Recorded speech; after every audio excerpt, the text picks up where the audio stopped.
One, blood, clock, lighter. One, blood, clock, lighter. One, blood,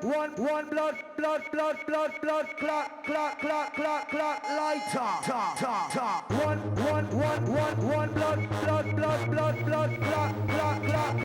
What's up, y'all? This is R.A.W, B-Boy 3000, 6BLOCC.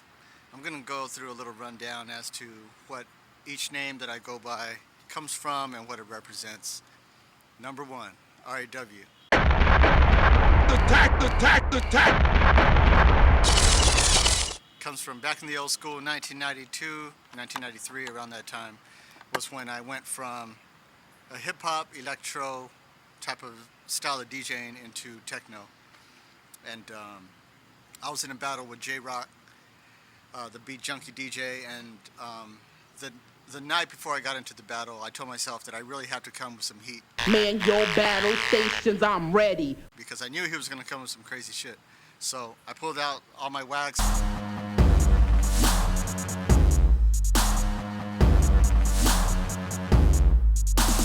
The side effect is terror. And like I was going through my shit, and I started to mix doubles of Big Daddy Kane, or the raw track. And the first word he says is, "Here I am, R.A.W." And I knew right there that I had to use that because it was just so like ridiculously terrorizing as a DJ, like to be able to drop something like that, you know? So as soon as I dropped it, the whole crowd started to like say, R.A.W, R.A.W. And like from that point, I knew that like there was something about those three letters that just brings upon like the party vibe, or it just gets people hyped. So that's R.A.W name. And B-Boy 3000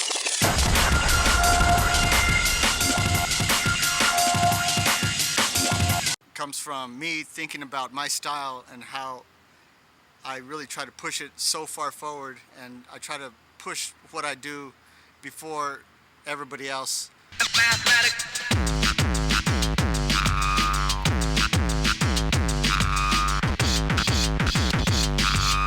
So I began to see myself as a b-boy. Like I've always knew that I was a b-boy.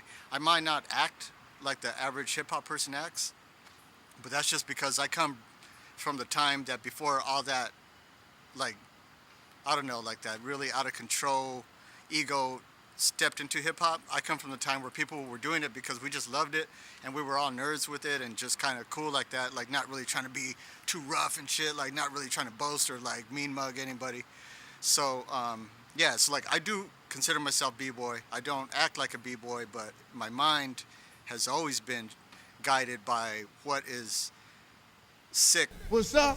I want to know one thing before we get started, y'all.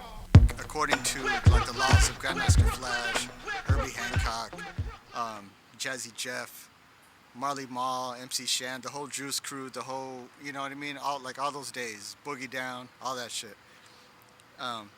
And so B-Boy 3000 to me was the way I looked at myself producing jungle, because I knew it was a step away from hip-hop, and it was really far from hip-hop because now I was getting into the more complex forms of techno, like jungle, which were basically you take hip-hop breaks, chop them up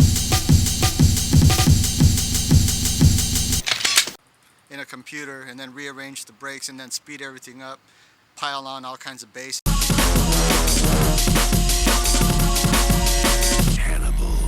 You ever think it might come after you? And then movie samples, and that to me was like the evolved version of a hip-hop producer, because hip-hop people will just mainly sample funk and soul and jazz or blues or whatever, but now we're stepping into sampling African tribes and sampling movies and sampling just like stuff that you find in nature and like applying it in the song, and that to me was like some evolved. So that's B-Boy 3000.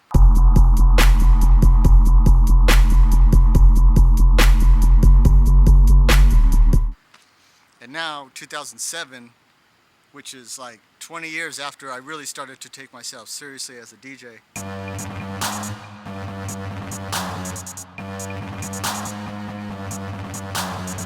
Now with the 6BLOCC, this is the third stage for me, which is now taking the tempo back, which I never thought would happen. I never thought I would go back to like a slower tempo. The bass we create is learned from 6BLOCC.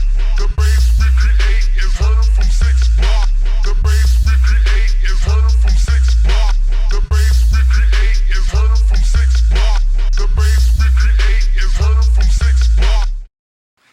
there's something about the 140 BPM where it just brings me back to where I started from. And in a way, I am starting again because it's like a whole new genre, whole new style. And I just love it because the girls love it and it gets the party going.